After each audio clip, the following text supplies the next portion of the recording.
Nobody had ever said it would be easy. But if they'd told me how hard it would get, I might have thought twice about this whole life deal. It's not like I can remember standing in front of God and hearing a booming voice say, "Let's see which door this one chooses, huh, folks?" There wasn't really a choice involved. I was born to the people who raised me. I was born into a family with a lot of issues. But if anyone had told me that this meant screaming matches with someone I used to love at 4 o'clock in the morning, I would have told them they had me confused with someone far less well-adjusted. And I would have been wrong. My views on alcoholism haven't changed. I've known too many people with the disease. As both a hospital and retail employee, I've seen strangers with the addiction. It's different when the effects of the disease are something that I can't walk away from. It assumes a permanence in my psyche. I wish it wouldn't. It isn't like there aren't a great deal of other things for me to think about. I've got other dreams to pursue. I've got goals. I didn't sign up for this. I feel like I've been drafted into an army of disposable heroes, and I keep asking myself one question that I think I heard in a famous movie once. How do I get out of this chicken shit outfit? Perhaps a faceless drill sergeant will point his or her finger at me and tell me to secure that shit. But I didn't sign up to be in a fucking army. I never agreed to this shit. So, thanks for the advice, Sarge, but you can suck my balls. I don't know that I would have made it in the army. I appreciate the soldiers who can walk the walk. I have enormous respect for the troops who are overseas representing the United States of America, and I can't even begin to fathom what it would have been like to fight in each of the world wars of human history.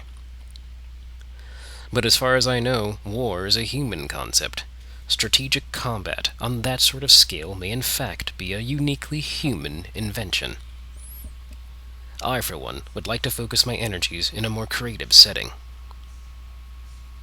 I've always created the worlds into which I would escape when the realities of this world prove to be too unwieldy. Too many people in my life have told me to grow the fuck up and stop fucking with fantasy. They've told me to think practically. They've told me to focus on the here and now. Personally, I think they talk too much. I've found that most of the same people who tell me that the daily grind of work and family are all there is to life haven't tried hard enough to be happy. Happiness is work. I think about this in terms of writing, and I know that my conclusions are right. You can tell anyone you want to that you're a writer, but as a friend and fellow blogger wrote recently, a lot of people have a tendency to belittle that statement. I have to say, I agree with her assessment. You're always going to find those who look at you and wonder that you can say that with a straight face. Some will challenge you outright, asking you what books you've written. Others will simply laugh and say, "No, seriously." I don't want to tell anyone in my family that I write. Even the people who know will probably wonder why I ventured into it in the first place. They'll forget that I entered a storytelling contest as a 9-year-old kid, memorized an entire book, and retold that story in a way that made most of the adults in the room cry, including my own father.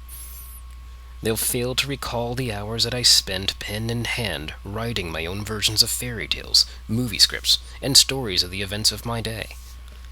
These people will not understand that I went to college in disguise. I donned the garb of a healer/scholar, and I wore it well enough to fool the masses for more than a decade. But college proved to me what a lie that really was. Stories were the food for my soul. The lives and motivations of others were what sustained me. I ventured into psychology as a major, thinking that it would be an easy way to still be a doctor, since that was what I told everyone in my family that I'd wanted to be. Again, I was wrong, but it would take me more than a decade after my graduation to finally accept that my muse had been waiting to greet me again with open arms. A relationship of 10 years crumbled around my ears before I finally accepted that I didn't know who I was anymore, and that I'd stopped caring. A friend of mine was doing some sort of film project in college. I couldn't tell you if it was for a class, but he was interviewing students and asking them some very poignant questions. He asked one question that has stuck with me over the years. What does salvation mean to you? I remember the answer I gave him back then as the camera lens took in every blemish of my face and every expression of my dark eyes. I believe that salvation comes from within. I still believe it. I was raised Catholic, and I was raised in a family that believed in things like divine intervention, fate, and all sorts of other concepts that I never really took to as a kid.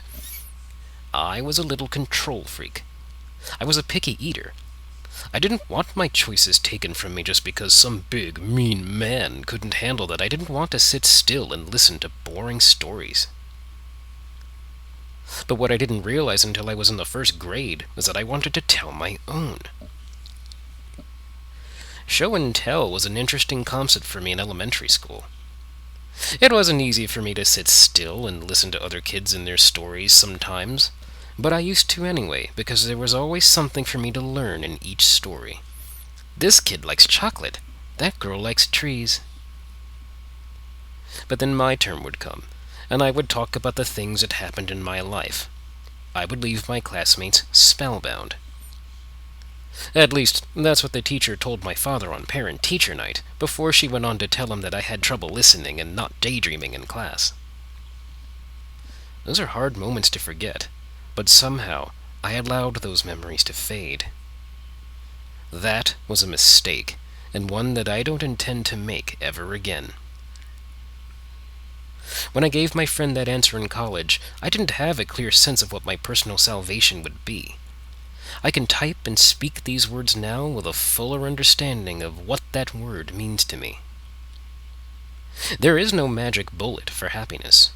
There are no words that a shaman or a priest can utter that bring automatic joy to anyone's lives. That sort of magical thinking, to me, represents a misunderstanding of egregious proportions. The universe owes me nothing. It's just there, just as I am here. In terms of life, writing is the same as many other things. You can only learn it by doing it. You can only perfect it through practice. You can only improve it by sharing it with others and getting their insight. You suit up, you show up, and get down to it and see what happens.